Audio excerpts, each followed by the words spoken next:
আজ হলো মঙ্গলবার। আজকে ঘুম থেকে উঠেই না ভীষণ লেজি লাগছে, তো আমার ইচ্ছে করছে আজকে সামথিং স্পেশাল ডেলিশিয়াস কিছু বানাতে। তাহলে চলো রান্নাঘরে গিয়ে দেখি কি বানানো যায়। আজকে আমি একটু স্টাইল করেই ভিডিও ক্লিপস গুলো নিয়েছি। আসলে তোমাদের ভিডিওগুলো দেখে না আমার ভীষণ ভালো লাগে। আজকে মাটন রান্না করব। চলো, আমার আলু কাটা হয়ে গেছে, এখন পেঁয়াজটা কেটে নিচ্ছি। আর এদিকে পেঁয়াজটা ফাইনলি চপ করে নিচ্ছি।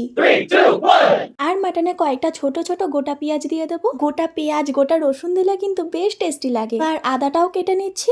আর লঙ্কা দেবো, দেখো পাকা পাকা লাল লঙ্কা বেছে নিয়েছি। আমি আবার একটু বেশ ঝাল দিয়েই রান্না করি। আর এখানে বাবা রসুন ছুলে দিচ্ছে। দেখতে দেখতে বৃষ্টি নেমে যায়। আর আজকে ওয়েদারটা সকাল থেকেই মেঘলা ছিল। এখন আমি আমুল গুঁড়ো দুধ খাচ্ছি আর আমার ভালো লাগে ভীষণ খেতে।